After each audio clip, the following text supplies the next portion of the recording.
Good evening, everyone. I'm Bill Reisinger, Professor of Political Science and a member of the Board of Directors of the Iowa City Foreign Relations Council.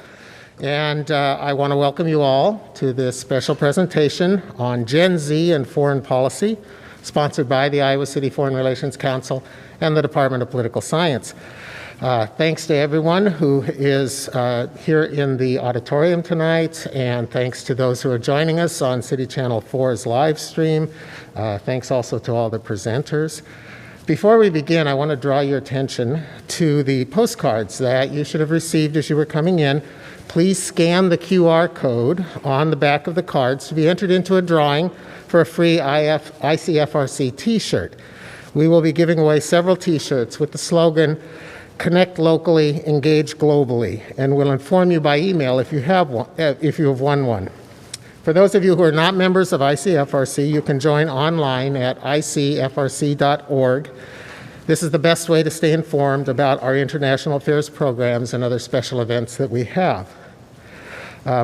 I want to announce that both the University of Iowa and ICFRC have adopted statements acknowledging that the land on which tonight's events takes place is the homeland of Native American nations, and we support efforts to understand and address past injustices.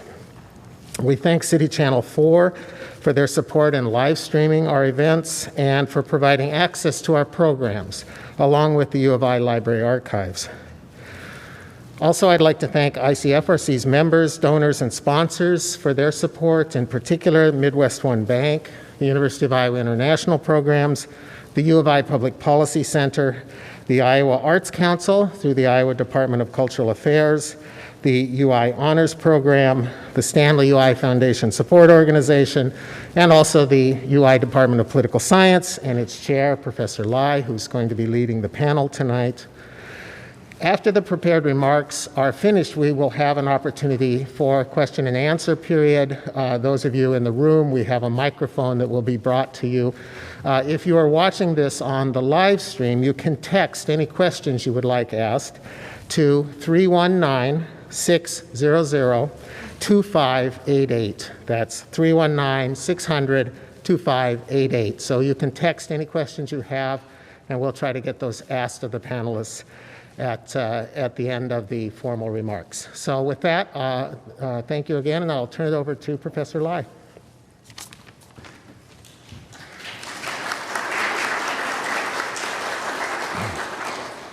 All right, thank you, Bill. And thank you, everyone, for coming tonight, which will be to this very interesting panel on Gen Z and foreign policy opinions. So I'm going to introduce each panelist before they give some prepared remarks. So we're going to start with Mike Hayes.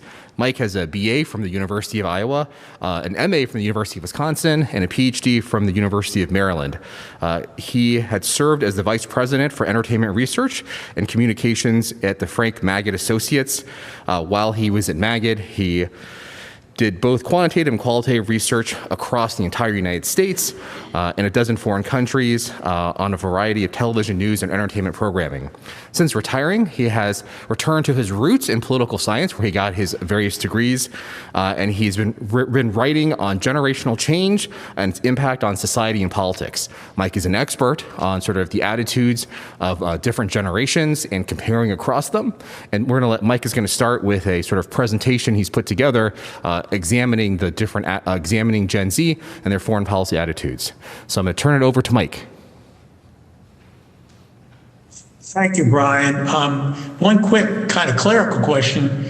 How do I advance the slides? Can I do it from my laptop here, or does somebody there have to advance it for me? So Mike, if you share your screen with us, you should be able to advance them.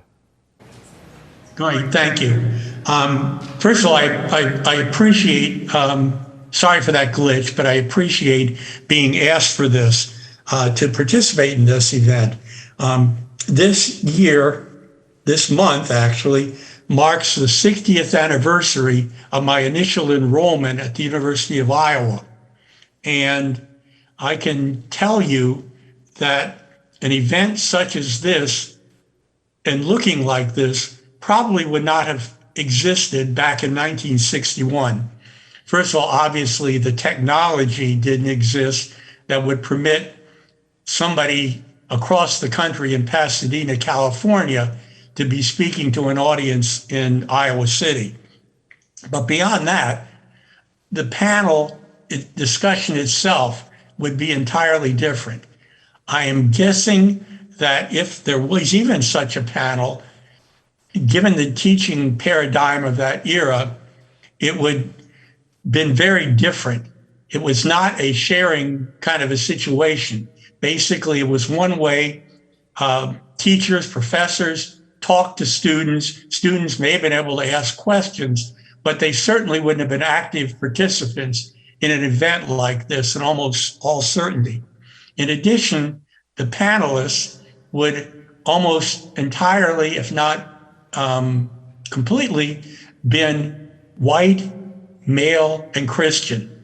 I don't know what the religious affiliation of my co-panelists is, but clearly the ethnicity and the gender is very different than what a panel like that would have been back in 1961. And that is why I am using the term pluralist generation rather than Generation Z, because that particular term, pluralist, does reflect a lot about what this generation is all about. It is the most diverse generation in U.S. history in a variety of ways. In truth, there is no majority religion, no majority ethnicity, and in this generation, and there is a degree of gender equality, if not really female leadership, that would not have existed 60 years ago. And for that reason, there really, because there is no majority in this generation in a lot of ways, we have decided to use the term pluralist.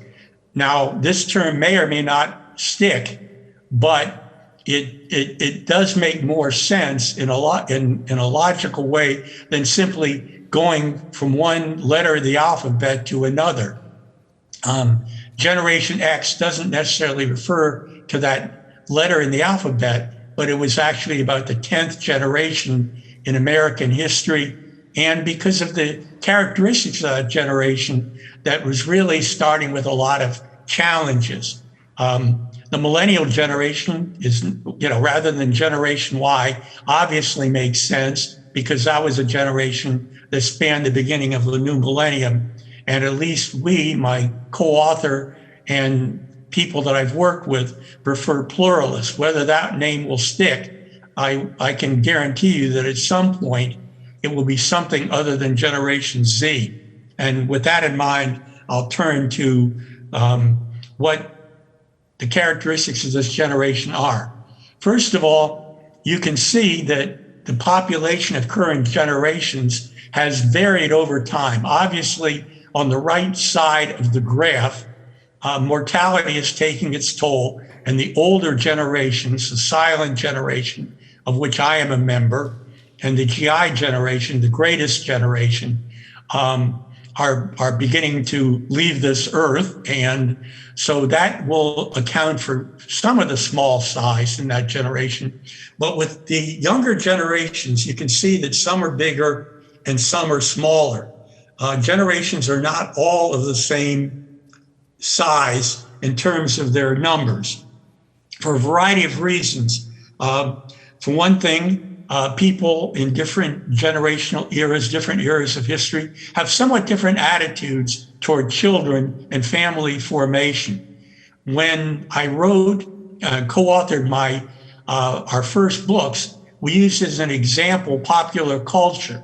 And you could look at the kind of television sitcoms or movies and see the attitudes that people may have had toward children. In the baby boomer generation, shows like Father Knows Best and Leave It to Beaver, for some of you who are older, you can remember those programs, had a very different family arrangement than shows that came later, where children were almost non-existent. And when they did show up, the family relationships were very challenged. On the other hand, by the time millennials came along, we saw baby on board signs, and suddenly children were revered again. So it has varied over time, and people have been willing or unwilling to have children at a particular point throughout different generations. Economics has made a difference as well. Family formation is slower to develop in economic bad times and in times of threat than it is in good times. And finally, there were family formation and marriage began later in certain generations than in others. When I was young, many, many years ago, the average male was married around age 21 and the average female around age 18 or 19. Now, those numbers have increased by at least a decade. And with that, it meant that families were less likely to begin having children at quite as early an age. So for all those reasons, generations are of varied sizes. Nevertheless, you can look at the different age groups that comprise these generations in American history. We're going to see a lot of charts coming up that will talk about these generations, but this will give you an idea of exactly how old each of these generations is. As I mentioned, plurals are the first majority minority generation in US history.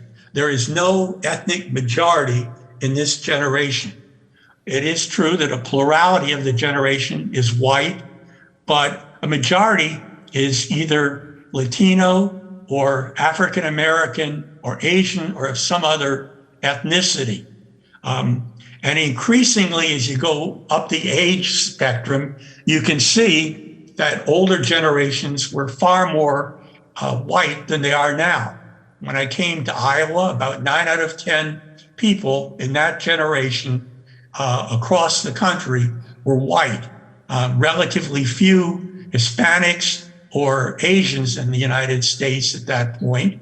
And African Americans, this chart probably underrepresents them slightly, but still no more than 10% of the population was African American. Obviously, that has changed. Also, this is the least religious and least Christian generation in US history. I think there is some underrepresentation of Protestants in these younger generations, because I think people, when they answer survey questions, and that's how this was done, often don't know what a Protestant religion is and will use terms like Methodist or Episcopal or Baptist or something, and that got classified as other. But even if you take that into account, the number of Christians within this generation may be less than a majority of all people in this particular generation. Instead, a clear plurality, indeed, close to half, are people who have no religious affiliation or consider themselves agnostic or even atheist. There may be a number of reasons for that. I think attitudes toward a lot of institutions are less positive than they used to be, and particularly a number of religious organizations because of their political and social stance. Also because religious intermarriage has increased, and that makes it more difficult for children to determine exactly what their faith is and where they should end up religiously. But again, this is a very diverse generation ethnically and religiously. It's also on track to be the most highly educated generation in US history. On the left-hand side of the chart, you can see that plurals, among those plurals who are 18 to 21 years old in 2018, a clear majority of them were actually enrolled in college, about almost 60%, compared to, say, Gen Xers when it was less than half.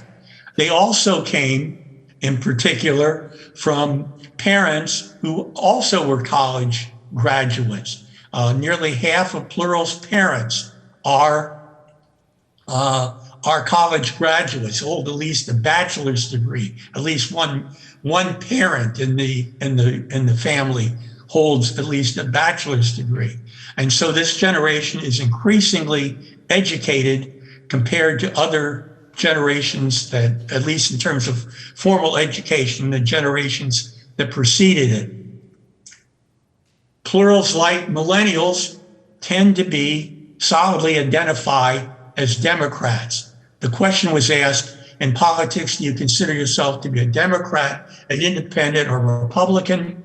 Those who identify as independents were asked if they lean toward one party or another.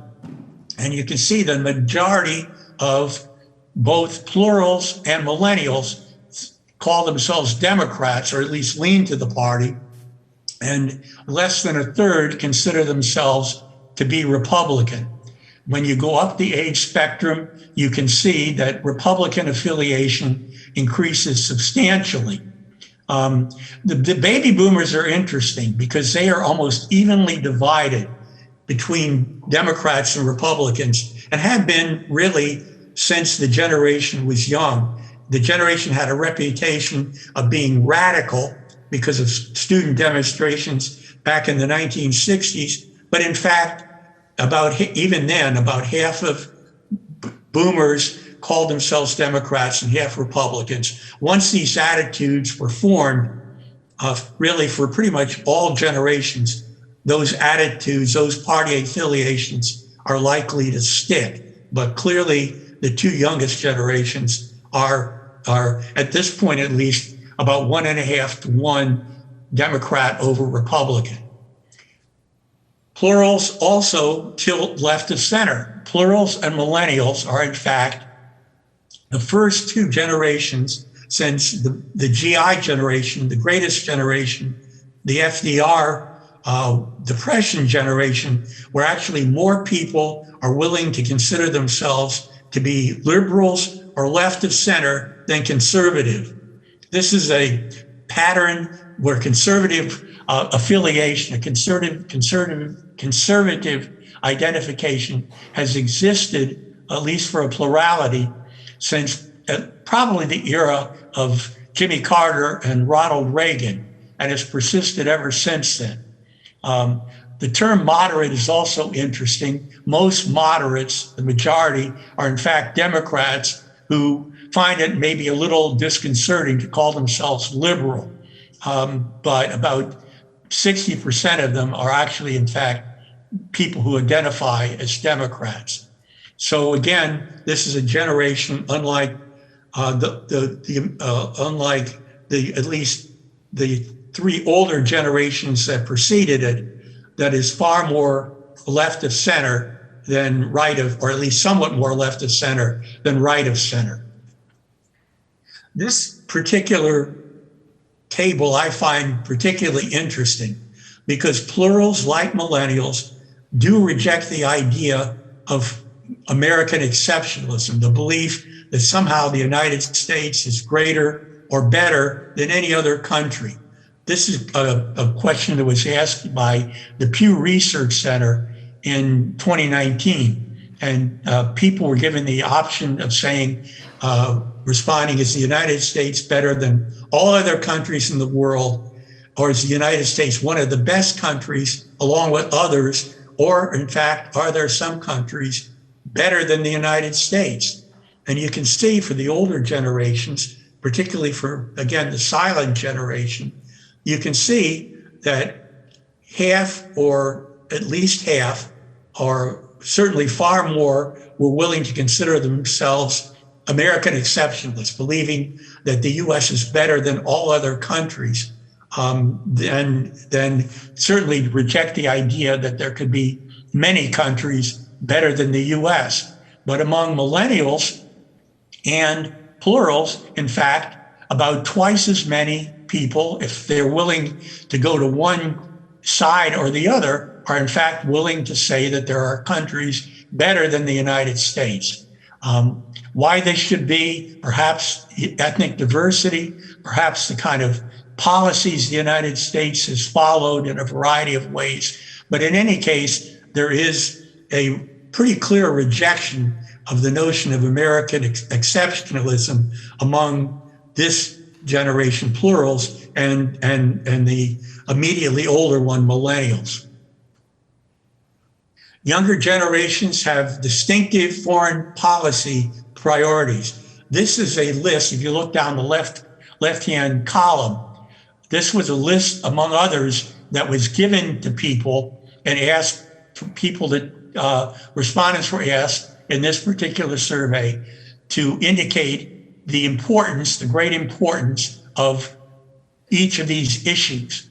And you can see that millennials and plurals obviously are somewhat more concerned with, in particular, with protecting American jobs, as long as that's also true of Generation X, more so than boomers and silents. I think in part that's because those generations are still looking for work. They still want to have jobs, whereas boomers and certainly silents are people who, many of whom are retired. It just doesn't have the existential importance to them. But more important are issues like climate change, which is far more important to this younger generation, younger two generations, than it is true of older generations. By contrast, boomers and silents, members of those two older generations, are particularly concerned, or in this particular survey, about protecting against terrorist attacks and reducing illegal immigration. It didn't deal with the issue necessarily of migration, which I know is going to be discussed later, but clearly those issues, as described in that way, were far more important for people of older generations than younger generations. So there are distinctive foreign policy concerns among the two younger generations, and particularly plurals. Younger generations also are more strongly in favor of diplomacy rather than military actions to protect U.S. interests. The question was asked, what should the United States be prepared to do in foreign policy? Should it be prioritize diplomatic and economic efforts to protect our interests, or should we be prepared to take military action? And if you can see, at least a majority of all generations do favor some sort of prioritization of diplomatic efforts. But the older generations are almost evenly divided between those two alternatives. The younger generations in particular, 2/3 actually favor a prioritization of diplomacy rather than military action. And so you can see that they might have a very different approach toward the basic direction of U.S. foreign policy. Finally here, the survey asked people where they get their information about international affairs. And again, this was a list of things given to people. And you can see that plurals, and to a lesser degree millennials, tend to focus on social media and interpersonal contacts to get their interest. Relatively few go toward the more traditional media, newspapers, and in particular the electronic media of TV news of one kind or another.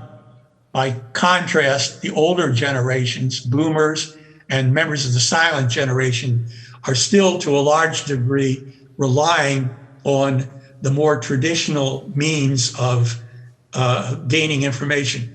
Just as an aside, the company I work for, Frank Maggot Associates in Cedar Rapids, made its living for decades dealing with television news. In recent years, as these attitudes are taking formation, Maggot has had to develop a very strong internet process. It just can't practice, it just can't rely on television news and television news clients as a source of business. And you can see the reason why they've made those changes and why they're going in that direction.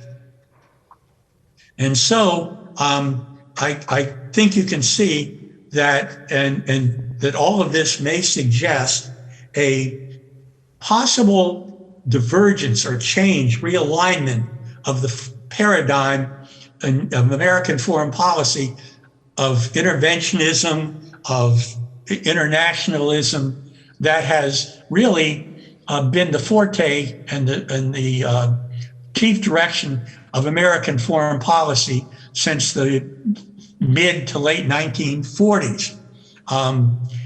We can, on the one hand, we can see where this is going to go. I'm not quite sure, but we can see on the one hand that once attitudes are formed, they don't change easily.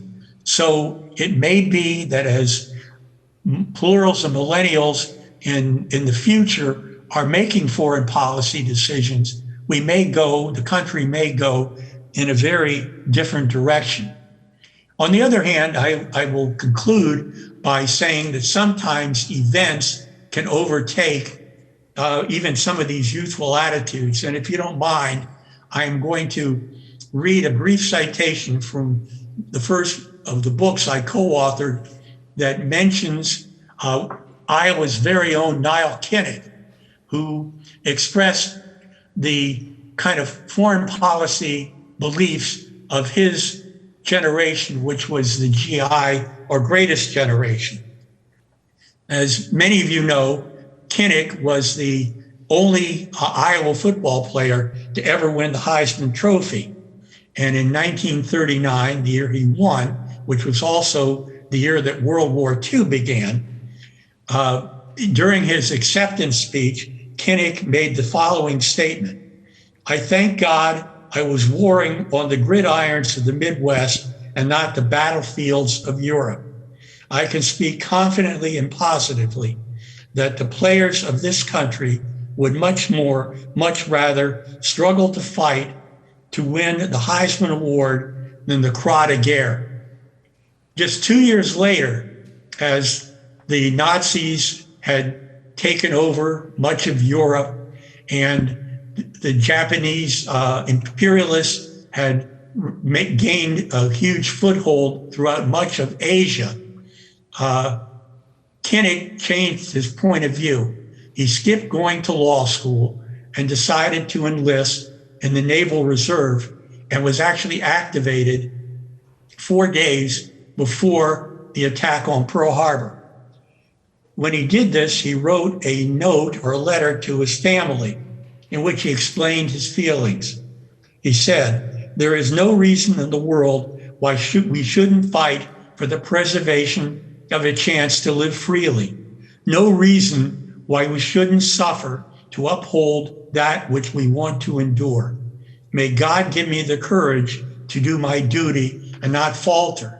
So he obviously had some beliefs that were typical of his generation. At one point, 2 years later, those attitudes had changed. I'm really curious and interested to see what my colleagues on this panel have to say about where they believe American foreign policy is going in the years and decades ahead. And I thank you for your attention.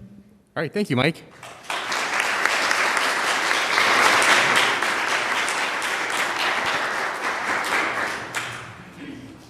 All right, so we're going to go to our next panelist. I'm going to introduce her, and then she's going to sort of answer a question related to something that you saw.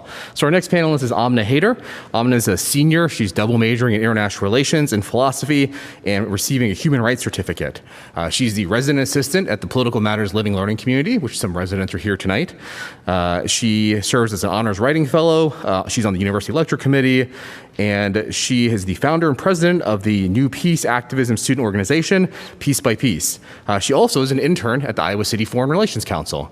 So Amna is going to address sort of this question of, do you see members of Generation Z, including yourself and perhaps others you know, being more concerned about what we call non-traditional foreign policy issues like climate change, human rights, refugees, and global health compared to traditional foreign policy issues like major power competition, and why?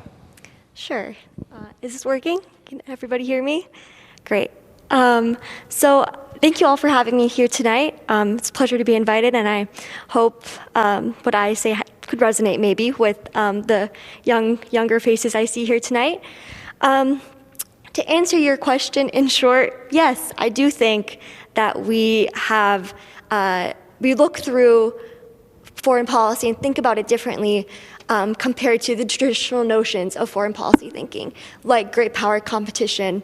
And I think that's because as a generation, we have virtually little to no recollection of instances in which the United States and us as Americans have felt threatened by state actors. In other words, there's no certain state aggressor or aggressors that we see are directly threatening us here compared to the inaction that we're seeing from our own country. And by that, I also mean that we have no recollection of where we were on 9/11. You know, we don't remember that. I was one.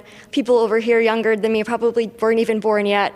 We weren't here to digest the reasons as to why we entered the wars in Iraq and Afghanistan.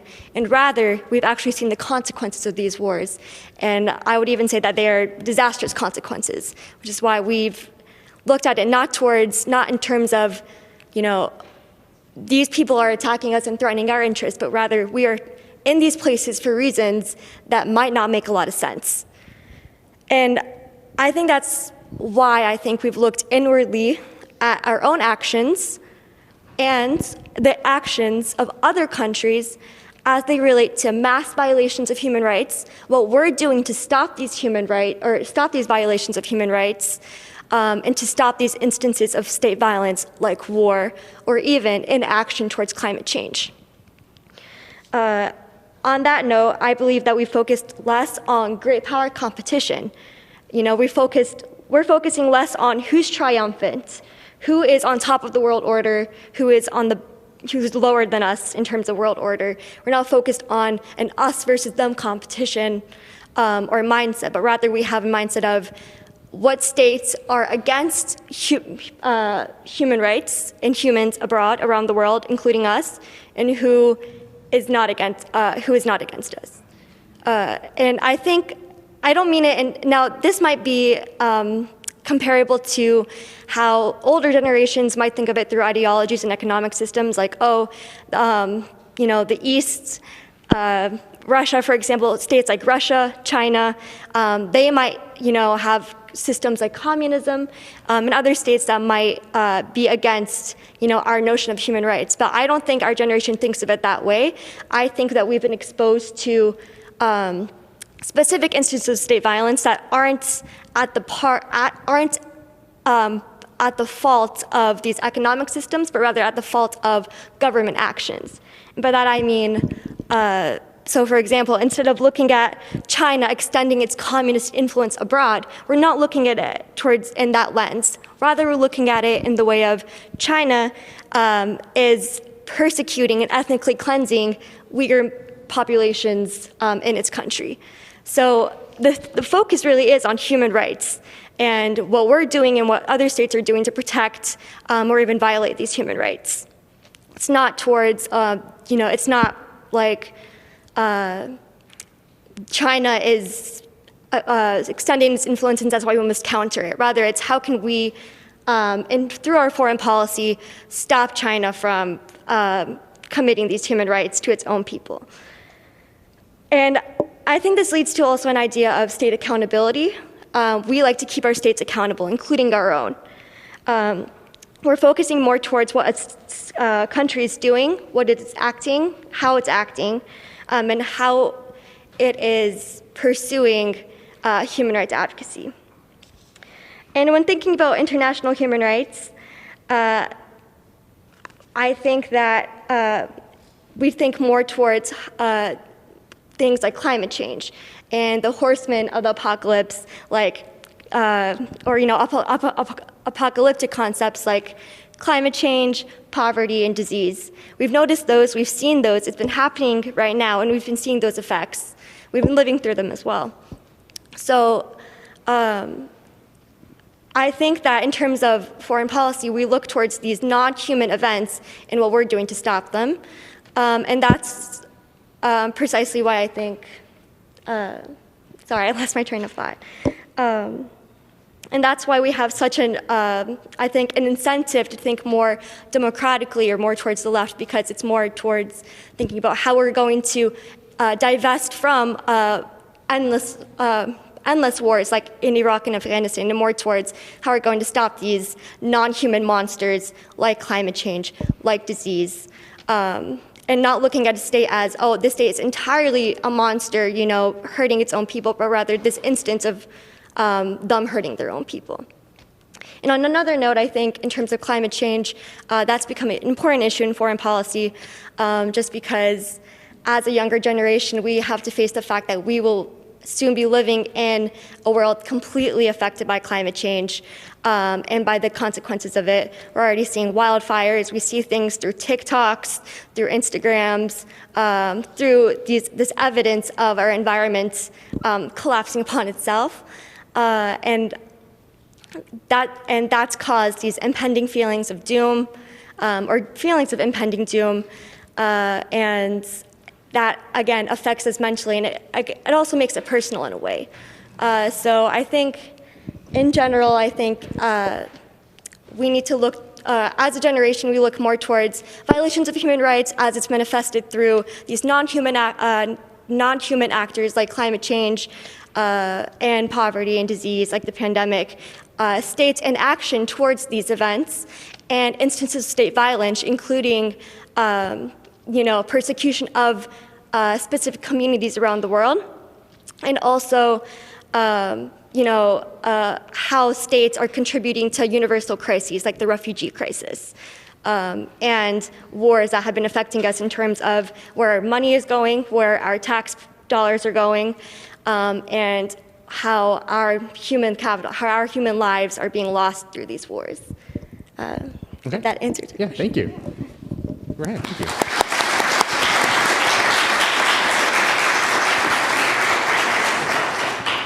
All right, our next panelist is Carolina Herrera. Carolina is a senior studying international relations with a minor in German.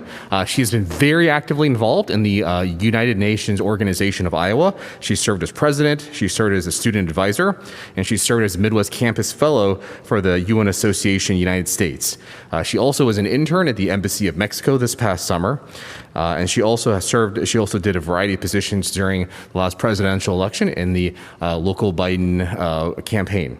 So Carolina is going to answer the question, kind of building off of this first question, which is, why is climate change and why is the issue of climate refugees and its impact, and why is it so impactful and important for Gen Z in terms of as an issue?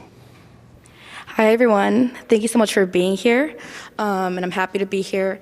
Regarding Professor Lai's question, the biggest, most decisive, I would say, issues that affect our generation right now is COVID-19 and climate change, right?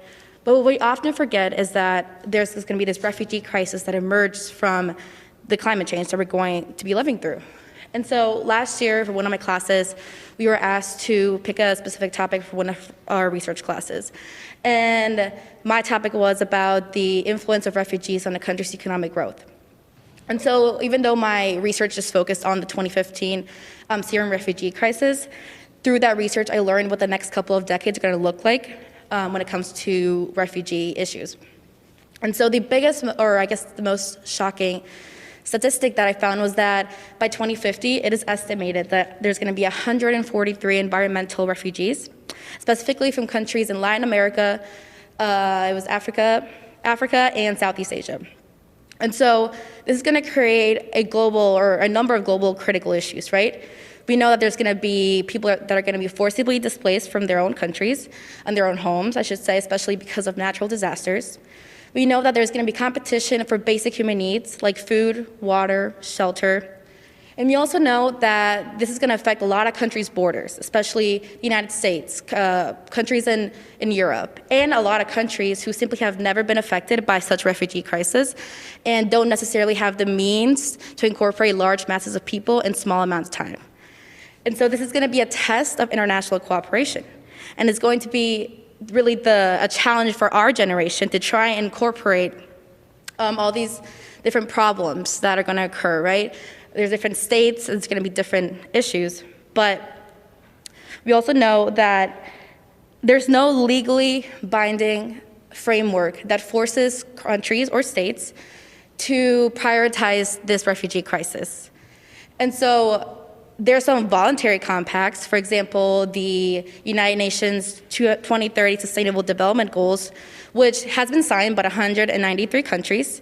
But again, this is voluntary, and it does speak on migration and climate change, but it does not speak of them together. So that's already an issue. And we also have the 2018 Global Compact on Refugees. And this was affirmed by the United Nations General Assembly. But this, in essence, is a document of equitable responsibility sharing and international cooperation for refugee issues. And so again, these are voluntary compacts. Countries aren't necessarily binded and required to follow them, even though they can choose to do so or not. So that's going to be one of the biggest challenges for us, right? How are we going to cooperate internationally and make sure that every state follows a plan that is decided in the future? And so an additional problem that we're going to face, either if you're in foreign policy as a leader or just simply a citizen in your own country, is that we're going to have to change international law, because as of right now, climate change refugees are not protected under international law. For example, if a refugee came to a country, they're not necessarily binded or forced to accept this refugee or provide protection. So this is going to be one of the biggest issues. Another big issue is that we need to enhance preparedness, because again, we're already expecting that this refugee crisis is going to happen. And so there's a lot of research papers coming out of it, but that is not necessarily making it a priority for international leaders. And so really the biggest thing is, what are the leaders of today doing to help the leaders of tomorrow?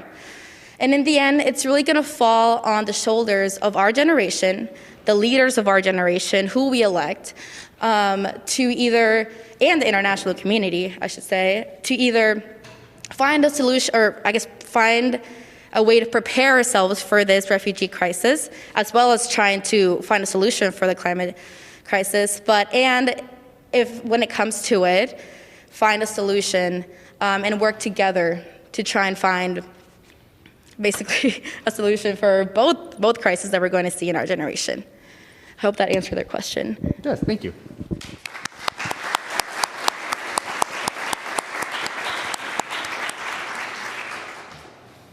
All right, our third panelist is Amelia Thoreson. Amelia is a senior majoring in international relations and Spanish with a minor in Latinx studies. She has done extensive amounts of research while at the University of Iowa, working with a number of different faculty on a variety of different projects. She is currently interning virtually with the U.S. State Department with the U.S. mission to the United Nations Human Rights Council. This summer, she also did a virtual internship with the U.S. State Department's embassy in Ecuador. She's also the founder and leader of the UI Spanish Club. Her question is related to this last slide, which is, how do you get the news, and how do you see most of the people in your generation getting the news, particularly perhaps those who are not political science or international relations majors? And do you think the difference between how Generation Z or pluralists get the news and, say, other generations perhaps influence their foreign policy attitudes? Absolutely. Thank you. Hi, everyone. I'm excited to be here with you all tonight. Thank you for coming out. So I'm going to talk a little bit about my own news consumption, and then hopefully more broadly about Gen Zs. Again, as Professor Lai mentioned, a lot of us here probably have a different way of consuming media and news than those who are not interested in political science. So sort of two different topics of discussion there. For me personally, I get most of my news through online websites such as CNN, Fox, or Time Magazine. I personally don't watch a lot of TV, and I think as many in our generation have seen the move from cable TV and networks to online streaming services, which don't provide access to news TV programming, has really changed the way many of us access the news. So because I do not personally have access to any live TV, I cannot watch local or national news or information on the international news. So again, I and many of my fellow Gen Z members get a lot of news through websites, which is, I think, a really huge change. And as we can see from the data behind me, a really big shift in how generations before and our current generation access news media. Another shift that we can really see and is very prevalent on the website, or not on the website, on the data behind me, is the rise in news consumption through social media. And as many of us here in the younger generations have seen, there's frequently news on our social media sites. If I go on my personal social media, my Instagram or Twitter or even TikTok, which is rising now, there's frequently different content on various international issues. And Professor Lai kind of touched on this, but I do see like an issue there with news consumption via social media, because generally social media is short. Some websites have character limits. You can't get a lot of news in 140 characters, or at least not a well-rounded news article. And so getting news from sites like Twitter or Instagram, where there's not a lot of real information or facts being shared, to me is concerning. And I know a lot of especially non-politically oriented individuals do like to get their media or their news media through social media sites. So that I do see that as sort of a concern in the future, in that social media is not necessarily regulated in the way that we expect traditional media to be regulated. There's not a lot of fact-checking. People can post whatever they like and call it news, and it's up to the consumer of that media to decide if it's legitimate or not. And as we've seen in sort of recent years, leaders and organizations can take advantage of that, of the power that social media has and the lack of regulation there is on what is being said. Again, there's freedom of speech, which is wonderful, but you have to be able to look at what is being shared on social media and decipher whether or not you believe that to be true information. So as sort of one question I was addressing is the difference in the way our foreign policy views in what the difference is based on our news consumption. So again, older generations looking at news media on newspapers or on television, so generally seen as more reliable sources. Again, not always. However, social media it allows access to information very quickly. International information can be shared very quickly. We've seen this used in a variety of ways internationally, such as the Arab Spring in 2011, where social media played a critical role in advancing protests across the Middle East. And for better or worse, that has led to some changes in democracy abroad, but not necessarily the amount that protesters would have hoped for. But again, social media has provided a great way to access information very quickly. However, with that comes the drawback of individual consumers needing to have an understanding of what is being shared and what the truth behind it is. So for those here, I guess my piece of advice, whether or not you care about my advice, would be looking on social media. And what I personally do is, if I see a headline in social media, finding more research into that. Don't just read the Twitter or all the tweets on it. Going into real, more reputable news sites online that you prefer and finding more factual information. And again, as we've seen, people like former President Donald Trump have used social media extensively in promoting their foreign policy views, and that can be very influential for their followers, especially for young people. So just keeping an eye on social media and how we're using it to consume news, I think, is an important aspect of our generation. All right, thank you.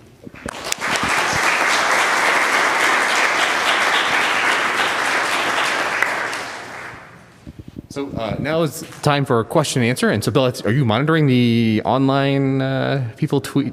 Oh, Catherine is. Okay. So I will hand over the mic to Catherine unless anyone has a question they want to kick off with. I'll hand to Catherine in case anyone. If not, I have a bevy of questions, but I'll turn it over. Right. Who wants to give the first question here? Brave soul? I don't have any yet online.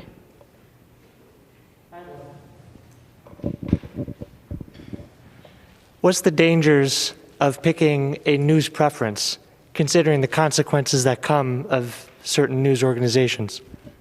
Yeah, thank you for your question. I think that's a really fair question. I'm going to take it in two different ways. Picking sort of a method or a medium through which you consume news, which it was sort of how you were, I think, were asking, is really critical. I think people need a balance in the way they consume news. So, again, please don't get all your news from social media, but that can be a really good way to sort of see what's going on in the world. Just kind of get a brief headline and then move on to another news site. Again, I find personally that searching the internet and looking at different news sites that are published domestically or internationally to be a very good way of finding news from the international or the domestic political spheres. So again, I think that really choosing a variety of news is going to get you the best sort of results in a more well-rounded understanding of foreign policy issues. Again, there are wonderful new TV channels. When I have the chance, I love to watch CNN, and I really enjoy it. However, not having cable has led to a lack of my ability to watch CNN. But still, a lot of those TV TV channels also have web or online content. So making sure you have a well-rounded understanding of where your news is coming from and getting a real, again, well-rounded, I guess the right word, just finding a variety of sources from which you get your news is going to kind of protect against the dangers of tunneling into one area and getting sort of stuck in how you read news. Again, I think a lot of us have sort of understood this, but also thinking about the different sites you look at and getting a variety of biases. If you look at if you're looking up climate change, for example, or specific issues regarding the border crisis here in the United States, and you look at a left-leaning news source and a right-leaning news source, you're going to get different information. So making sure you read sort of a variety of news to get a more full understanding of where different sides lean on the issue is going to help you avoid sort of getting sucked into either like a far left or a far right movement if you only read news from one particular side. I hope that answers your question. Thank you. So for those of you who are doing live stream or watching us on YouTube, you can text me at 319-600-2588 to ask your question. Ryan has a question. And I'll come to you, Ed. So this question is kind of directed on what I think Amna brought up I guess in my opinion, maybe influenced by social media. I feel like Gen Z is very socially and ethically conscious of who's being harmed, maybe more or in a different way than previous generations. So what do you guys think of that, of personal and ethical concerns about other people that are maybe different than you that isn't as obvious in previous generations?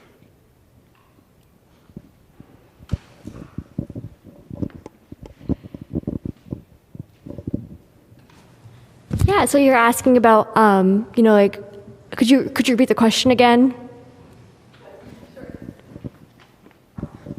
I guess I'm trying to say that I feel like people of our generation are more concerned with the ethics and morality of their government's decisions, maybe more than you were saying, just power politics and, who our enemy is. Sure.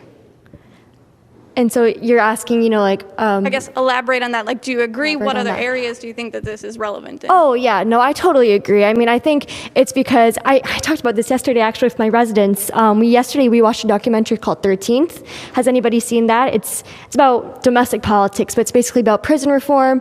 It's about police brutality in the United States and how that leads to prison brutality and the deaths of racial minorities, especially Black Americans. But within that conversation, we talked about the exposure of these deaths of murder, of violence, senseless violence even, and we see that through social media. As my peer Amelia was saying, a lot of what we see on social media is very much uncensored. If you're living in the United States, at least, it's very, there's no organization of what you see. It's a free-for-all. So sometimes you're going to see things, you're going to see trigger warnings, and then you'll see the next picture. It's someone, a starving child in Yemen because of the Saudi-imposed blockade on Yemeni borders. So you're going to see that, and that's going to trigger something in you that says like, hey, I'm not the only person. I'm living in, perhaps I'm living a much more secure life than the people that I am seeing abroad. It's when I was younger and I read into racial issues and racial injustices in the United States, or even, in other places like Palestine, Israel, Yemen, Burma, etc. I'm still looking at these pictures, and it's grotesque seeing these, these deadly events, deadly incidents, seeing the aftermath of wars, watching videos, watching people, rant on camera over TikTok or Instagram about what's happening to them at their lives or through their lives. And so, just having this exposure, while it may be triggering, it may be in the future, it may be a bit desensitizing. I think now it's prompted us to act more ethically and to think about others. I think it's ignited a bit of our empathetic skills as we think about solutions and how to help other folks around the world. Thank you, Amna. Ed, I think you had the next question. I maybe something from this end. Sure, go ahead, Mike. So, Mike, why don't you quit sharing your screen so we can see you? So if you want to raise your mouse to the top of the screen, this should drop. I thought I am. Should bring a drop-down menu. Okay. There you go. Can you see me now? Yes. I'm sorry. If I may add just one thing to that comment, I think there's a high degree of truth in that. One of the, I couldn't give all the data that I had available, and one of the items in these surveys gave people a list of countries around the world and asked them if they considered each of those countries to be a friend, a competitor, or an enemy. And I will just say that members of Generation Z, and to a somewhat lesser degree, millennials, were less willing to sort the world into strong friend and enemy, in a friend and enemy direction. It was a much more nuanced point of view. And in part, I think it's a matter of coming to conclusions about exactly who our friends and enemies might be. But in part, I think it's also simply they're not as, members of the younger generations are not as willing to just simply say, well, this country is definitely our enemy and this country is definitely our friend. So they're willing to look at a variety of other issues rather than one nation versus another nation. Thanks, Mike. Ed, do you have the next question?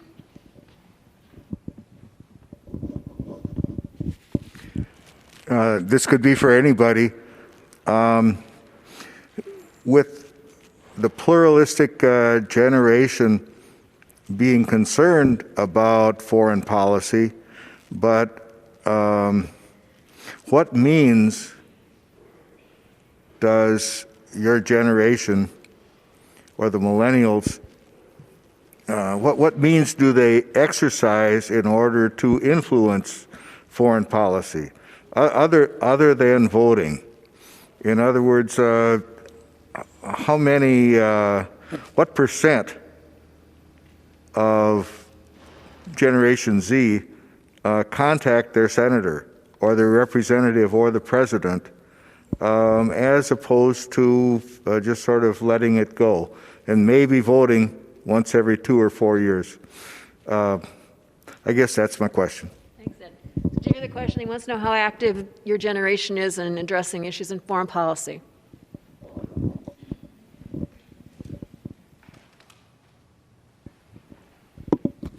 Thank you for your question. By answering that, I would say that all of us, in a way, touched on how foreign, or I guess our, can you hear me? There you go. About how our generation, I would say, influences foreign policy. social media is really the biggest method that I would say we would use.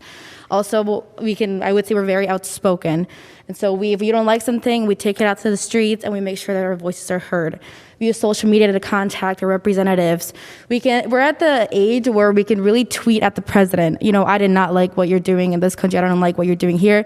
And even though he probably won't see it, they have aides who look at these type of information on what are people saying on Twitter, on Instagram. And so that's our biggest power that we have in our generation, is that everything's more accessible. We're more accessible in the sense of saying what we want to say, of how we disagree about this certain topic, about a certain issue. I feel like, I'm not sure actually, I don't know the numbers exactly, but I would say that our generation got very good at voting, right? We know that our generation really went all out this past election, and we might see an increase in the next couple of years. But we're seeing the importance of voting. We're seeing the importance of who we are electing. We are using all the methods we have, as much as either protesting, going to a representative's office, calling, using our social media for anything we just want to say, because we can and we are able to, and that is our power that we have. I hope that in a way answers. I'm not sure if maybe you have any more data on what number of young people do go and talk to representatives, but to my understanding and with my friends, I definitely see that everybody is trying to get as actively involved as possible, especially in issues that they're very interested in. I hope that answered your question. So this is a follow-on question from online. So this is a good follow-on question. It says, for each of the student participants, what one thing about U.S. foreign policy right now would you change if you could? Good question. Thank you to the person who sent this. So what one thing would you change right now if you could about U.S. foreign policy? All right. That's a very deep question. But I would say my recent experience interning with the U.S. mission to the United Nations Human Rights Council has given me a lot of perspective on the U.S.'s involvement in human rights issues globally. I don't know how many people know this, but former President Donald Trump removed the United States as a member of the United Nations Human Rights Council, and we are currently in the process of rejoining, and that's going to happen in January of 2020. So President Biden is working towards this. As he said in his speech at the UN General Assembly, he's working more actively on diplomacy than our former president had. However, for me, something that I am excited to see and would like to see is more active involvement in international institutions that protect human rights, such as the UN Human Rights Council. Thanks, Amelia. Amna? Yeah. Instantly, I immediately thought to myself, engagement in proxy wars. If you don't know what proxy wars are, it's being involved in a war. I hope this is the accurate definition to the best of my knowledge, but being a part of a war or backing an actor in a war, but not actually fighting. So for example, there's a proxy war, a very internationalized war in Yemen. It's between the Houthi or Ansarullah party versus the government, the legitimate government of Yemen, who is considered the forces of Hadi. But each side is backed by other parties. So for example, the forces of Hadi, who is the government of Yemen, it's civil war. They're being backed by Saudi Arabia and the United States and this part of a coalition and other Western forces. And because of this, we have funded and supported, perhaps indirectly, a famine on the Yemeni people. We have supported naval, air, and land blockade for humanitarian assistance to come into Yemen because we're backing Saudi Arabia as well as the forces of Hadi, but it's mostly Saudi Arabia in this war. So this is just one example of proxy wars in which I think that this is why I would like to change that. I think our involvement in Syria as well, it's a huge game board of many different parties right now, and it's just become all the more complicated of us, backing, secretly supporting terrorist groups and other armed groups in that war. And that's only made it further more complicated. And made it even more backward. So that's why I'm against proxy warfare, and I wish we could change our engagement in that. Thank you, Amna. Caroline? For me, as someone who has, I would say, been actively involved with the United Nations, I have seen a decline in support of the United Nations, and I would like to see more support for it. And an example I can think of was in 2018, during the summer, the United Nations holds basically an event. It's called a leadership event, and we do go to DC. And this year, or that year's, I guess, specific topic was trying to get more funding for the United Nations. And at the time, the former president did not have a lot of support, and it was threatening to pull funding from it. And that would have been catastrophic, even though a lot of people argue, that the United Nations, we give so much money for it. In reality, Americans a year pay $1.50, less than a cup of coffee, to support the United Nations. And the organization itself does so many different, helps in so many different aspects all around the world. From climate change, it's starting to do a lot of things for climate change, for humanitarian rights. I would like to see just more support internationally and more, I would say, leadership from the United States in addressing that, we need an organization like such that looks over the international community in order to, for example, like I talked earlier, the refugee crisis that we're going to see. Like, we need an organization that's going to look over and that countries can use it to come together to find a solution for this. So I guess I would say just more support for the United Nations, more leadership from the United States for the UN. Thank you. Any other questions from the room? I want to respond to one other previous question.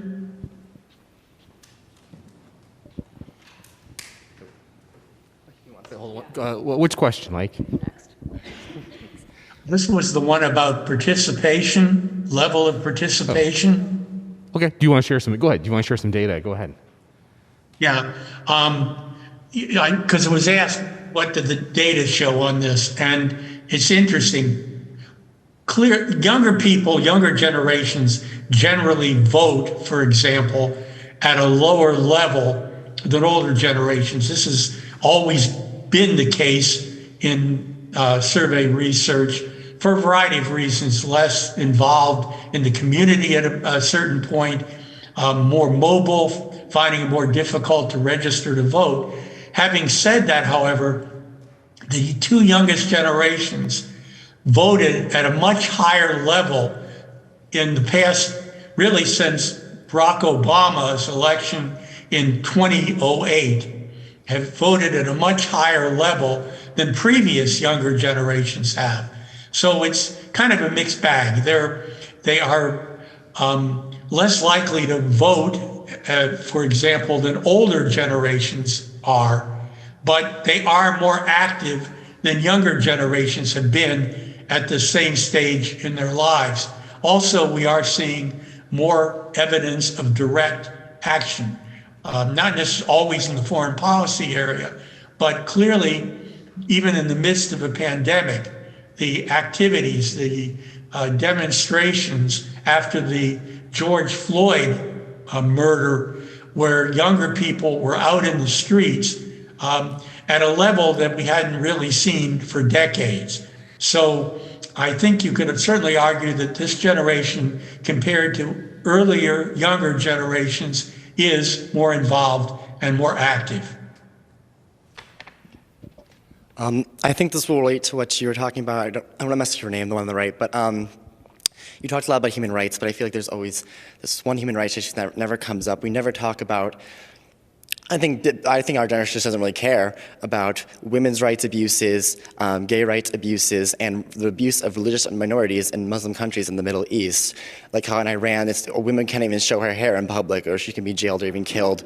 Gays are being stoned in the Middle East. And now with the Taliban in control of Afghanistan, who knows what sort of human rights abuses are going to happen. So why don't, or even of the bombings of churches in Egypt, the Coptic religion in Egypt. So why don't we care about these abuses in those countries?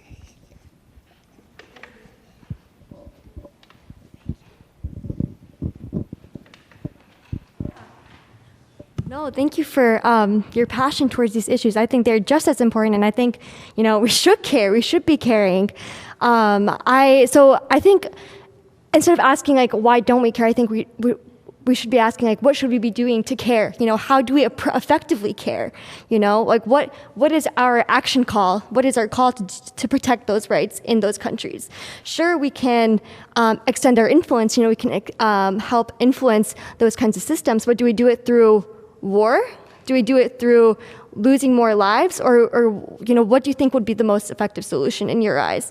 I think to answer your question, we might not care just because we don't see it, or it's just now it's kind of hidden underneath other problems that we've been seeing that have been affecting us domestically, like climate change or even the LGBTQ rights that are being debated here at home.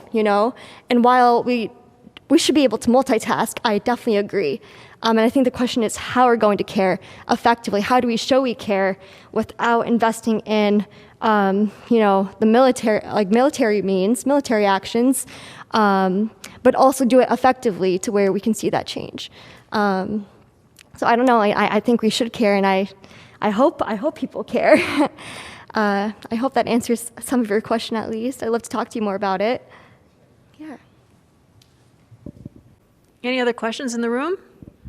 Okay, so I love what every one of you guys has been saying, but there was one thing that really interested me because there was a statistic that I heard in a general politics class in high school about how Americans tend to vote very well at the federal level, but not at local level. So what do you guys think is a good way to kind of involve Gen Z, or what trends have you guys been seeing amongst Gen Z in increasing voter turnout during the local elections with mayors and governors and all these local electors that really do influence and affect our daily lives as just citizens in our local communities?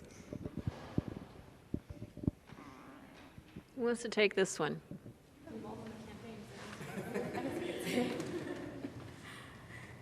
I forgot I was involved in the campaign, I'll be honest. Well, first of all, I would say that just bring out the importance of who we are electing and, the decisions they do make in Congress and in the House. Working for the campaign, just first of all, I was in awe for every single person who's ever worked in a campaign, because if you ever worked in a campaign, it is brutal. Regardless if it's -30, you're going to go out there and knock doors. But that's because we have passionate people who really, really care about certain issues. And they know that, I guess an advice that I got told when I started working there is you have to really believe in your candidate to be in a campaign, to work for them, and to stay with them. And that means that you really support what that candidate is saying or what that candidate supports. And so, I don't know, I'm not sure of what other ways that we can get our generation to get more involved. But I would definitely say that everybody has their own topics that they're very interested in. Every single person in this room does.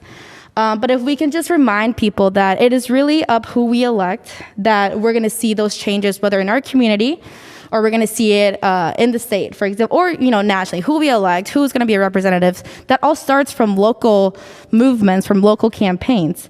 And so if we just remember that importance of who we are electing, I think we're going to see those issues that we truly care about on the state, in the state, as a state senator, or simply in DC on Capitol Hill.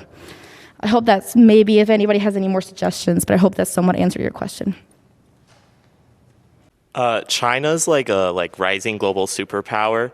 Do you think Gen Z will be as willing to participate in a Cold War with China as past generations were willing to engage in a Cold War with the Soviet Union?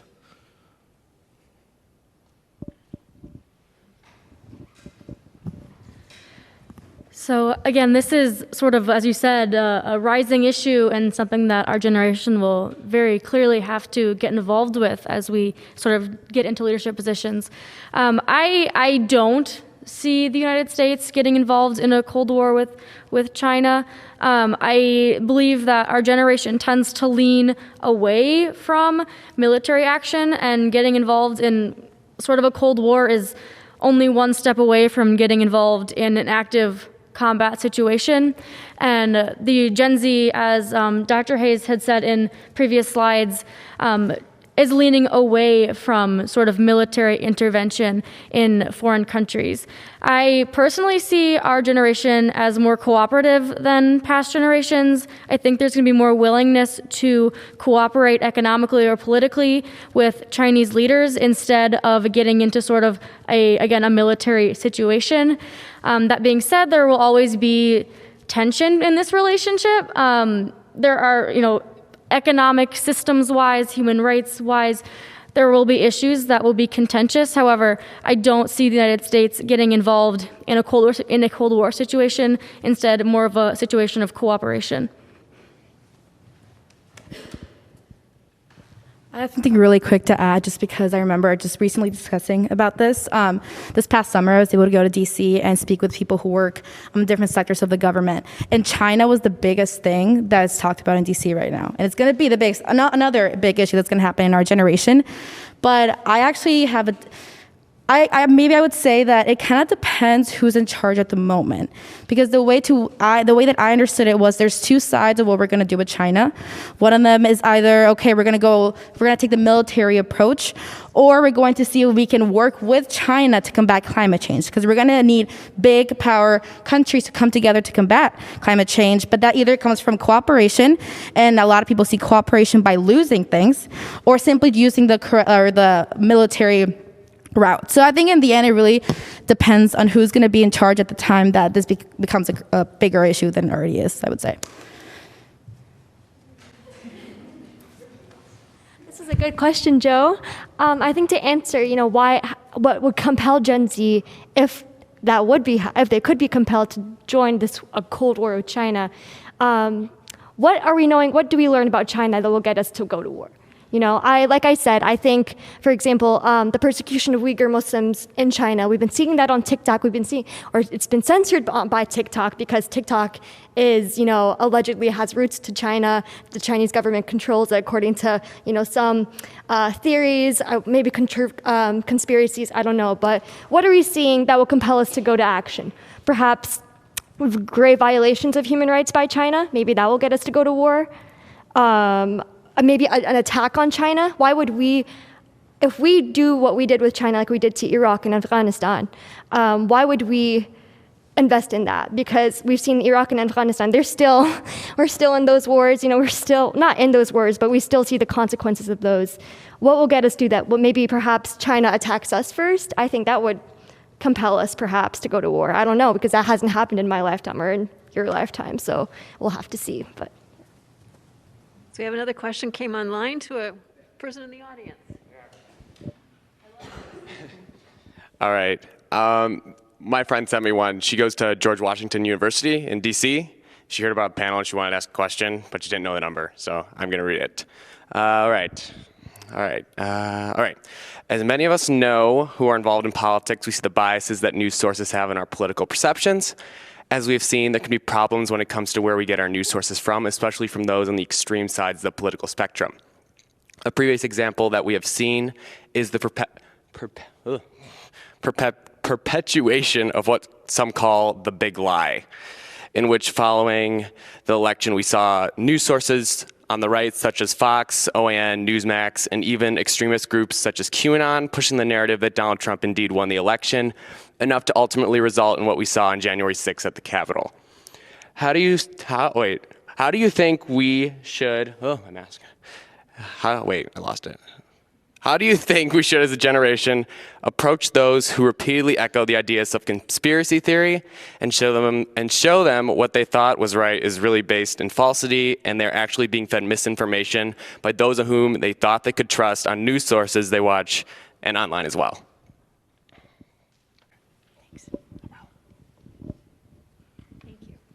Sure, that's a really great question, and I'm glad people across the country are interested in this panel. That's really cool. As you said, or as your friend sort of pointed out, it can be incredibly difficult with the amount of misinformation being spread on all sides of the political spectrum. When you get on the far left or the far right, you can sort of get sucked into the misinformation that those sites are perpetuating. And I'm not an expert, and this is something a lot of people struggle with, having either family members or friends who are sort of entrenched in a belief system that has very little sort of factual evidence, but they believe strongly in it. I think what we as a generation can do is put more effort into our news media and what we consume, and being really critical about the information that we read, thinking about where it's coming from, what biases it holds, and things like that, so that we can be truly informed on these issues. And again, approaching those who are so deeply entrenched in beliefs such as the big lie can be very difficult, because they don't necessarily see news in the way we do. So again, what we can do is sort of strengthen the news that we consume and put real effort as, potentially future journalists or those who are interested in writing, if you are going into journalism, into really supporting truth in the news and supporting news sources that provide truthful information. Again, I really don't have any thoughts on how you can help an individual person who believes in sort of conspiracy theories, other than by trying to provide them with more factual information. But leaving sort of those people to the side, we as a country need to strengthen the truth in our news media. Again, former President Donald Trump has put a lot of sort of thought into fake news, and that has become more pervasive of a thought in society. So understanding where our news comes from, being critical of it, and really following sources that do have truth and facts behind them is, I think, going to be an important way for us to move away from the deep polarization that we see in the news. Thank you. All right, so this question is about media corporatization, which has led to the subsequent concentration of our media consumption. So based off of a recent article by the independent media website techstartup.com, upwards of 90% of the media that Americans consume across all platforms is controlled by 6 major corporations, who are also looking to protect their interests. In addition to this also leaves very little room for independent and grassroots funded media sources. So with the 6 major corporations controlling almost all of the media that we see in our reality, this essentially creates an augmented reality. Is there a solution to this, given the fact that we do live in a hyper-capitalist society, and if so, what is that solution?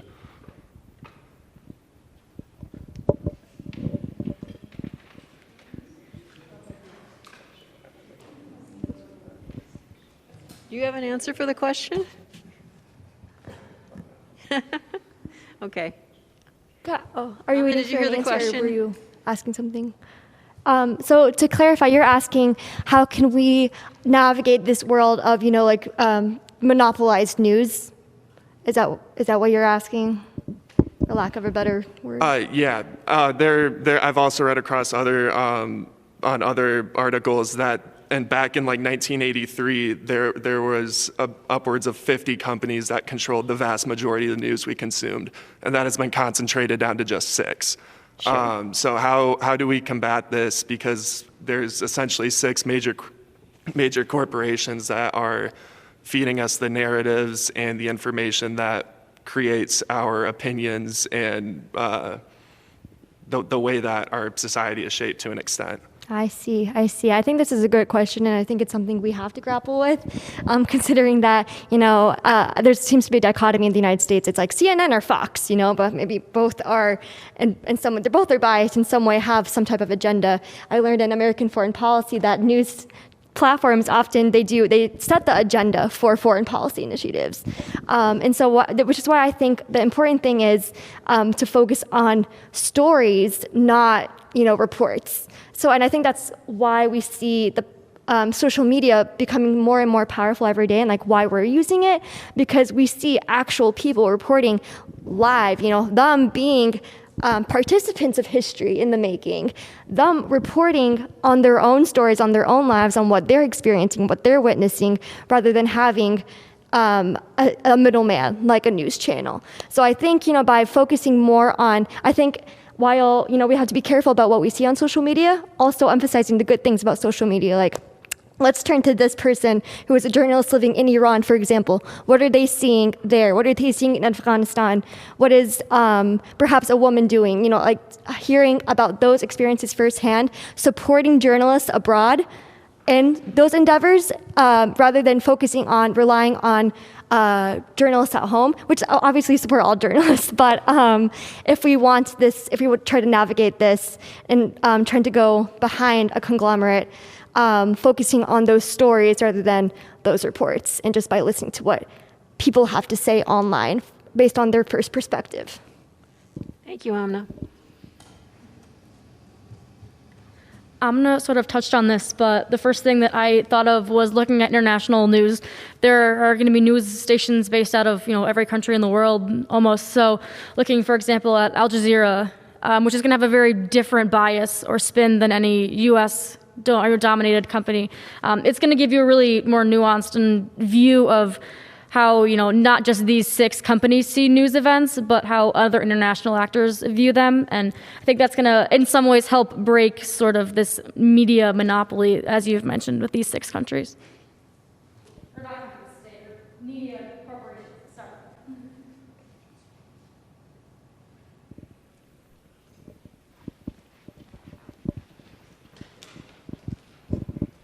So this is kind of a question for everybody. May I comment on that as well?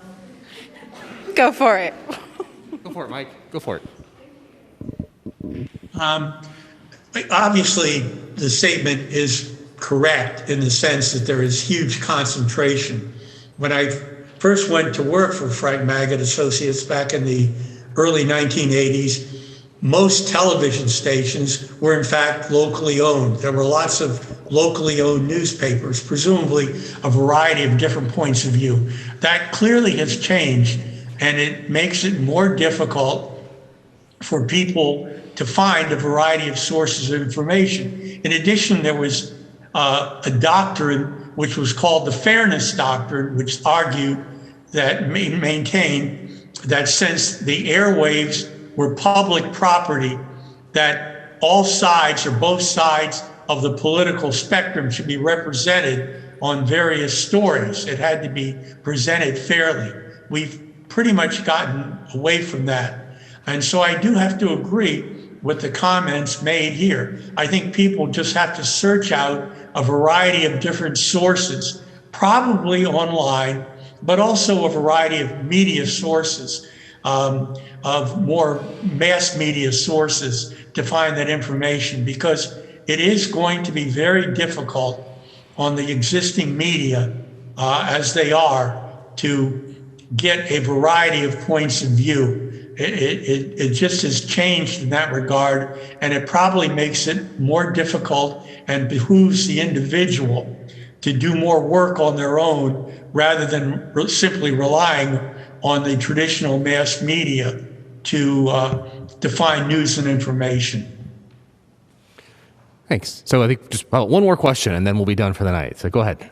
So this is kind of a question for everybody, and not just on the level of mass media, but on the behavior of the United States government as well. Do you think there's a greater perpetuated mistrust among our generation? Especially within, we look at the United Nations, for example, the mission to the human rights, where, these countries are focused on human rights, but you're working with countries like China and Russia who are violating human rights every day, and arguably the United States does so as well. So.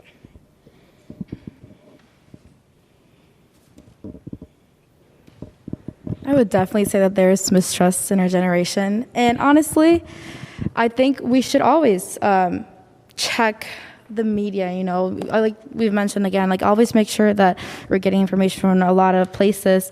But it is good to mistrust, because that means we can form our own opinion. We are really going out there to find more information about a certain topic or issue that we want to discuss. So as much as I say that, we definitely do have mistrust in our generation, that's not a bad thing. That's actually, I would say, a really good thing, because it really forces us to go out of our way and find more information on a certain topic. And hopefully that's it.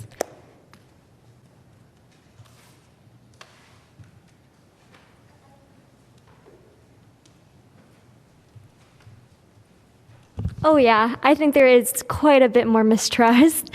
And I think that's, like I said in my opening remarks, my very bumpy opening remarks, I talked about how, we weren't there to see the propaganda that went into the wars, maybe just just propaganda, justified propaganda, but nevertheless propaganda of entering into these wars. We just saw the consequences of those wars, and we're seeing climate change happening right in front of our eyes. Obviously, we see that the government is acting in a way that we don't want it to, or it's not helping us per se in a very observable way. So I think there is that mistrust.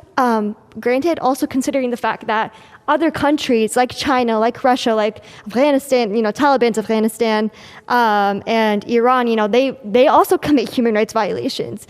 But that doesn't cancel out our mistrust towards our government and our ability to hold this country accountable as well as all countries accountable, which is why, I'm a big proponent of thinking of it as state violence, state-sanctioned violence, because often human rights, the concept of human rights can be weaponized. So thinking about, what are they doing to confront any instance of state violence?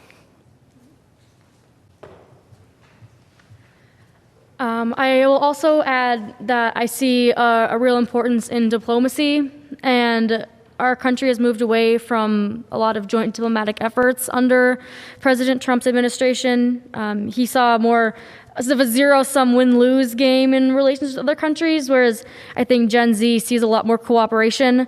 And as you mentioned, the UN Human Rights Council is a great space for debate and discussion of human rights issues, and it can be very contentious. I'm currently reading all the country statements of the current session, so it can be really a little again, contentious between countries on human rights issues, but it's also a great space for building cooperation and building alliances with other countries. So I think in the coming years, there's going to be a renewed focus on diplomacy and efforts of cooperation that will hopefully lead to more trust in our government and our actions abroad and in the international system. All right, well, it's 8:30, so we're just about out of time. So let's give our panelists a round of applause for a great discussion tonight.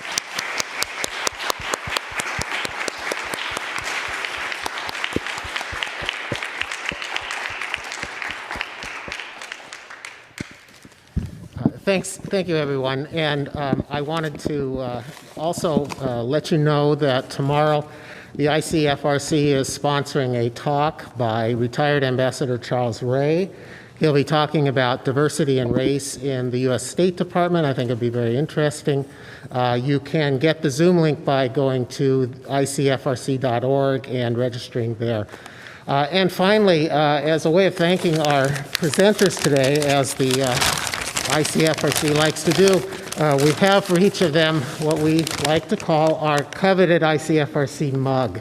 Mike, we will make sure that you get yours in the mail. But again, let's have a big round of applause for all the panelists.